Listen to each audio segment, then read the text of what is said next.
Hello guys, welcome back to my channel Rupa রান্নাঘর। আজকে আমি বানাচ্ছি বেগুন ভাজা। তার জন্য কি কি নিয়েছি আসুন দেখিয়ে দিচ্ছি। এখানে আমি একটা বেগুন নিয়েছি, বেগুনটাকে আমি গোল গোল করে কেটেছি। এখানে আমি অর্ধেক লেবু নিয়েছি, হলুদ নিয়েছি, এখানে নিয়েছি রাঁধুনি, এখানে আছে এক বাটি আটা, এখানে আছে গুঁড়ো লঙ্কা, এখানে আছে নুন। আমি লেবু রসগুলো এতে দিয়ে দিলাম।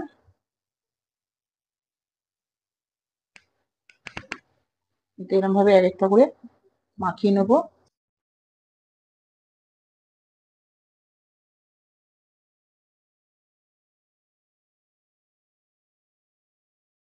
এবার আমি এতে রাঁধুনি গুঁড়ো দিয়ে দিলাম।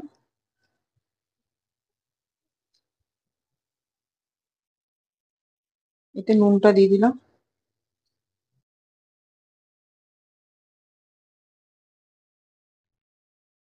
হলুদটাও এতে দিয়ে দিচ্ছি।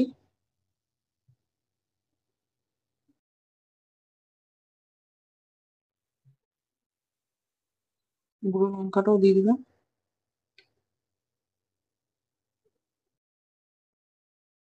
এখানে আটাটাও দিয়ে দিলাম।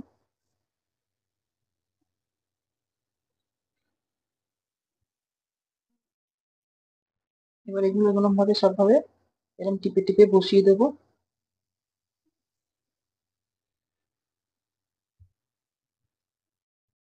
এবার আমি এটাকে উল্টে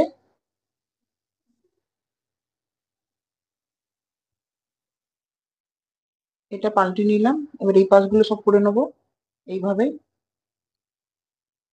এখানে দিয়ে দিলাম আবার রাঁধুনিটা, ওটাও দিয়ে দিলাম।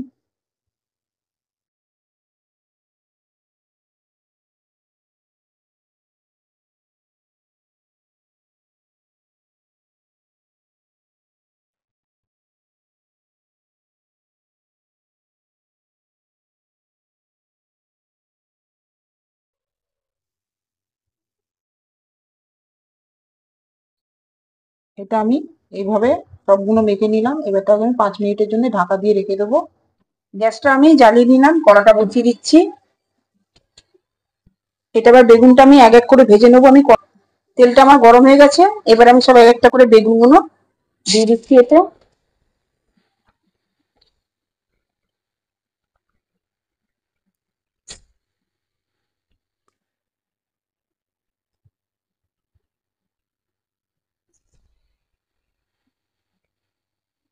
আর এক পাশটা ভাজা হয়ে গেছে, এবার এটাকে উল্টে দিলাম।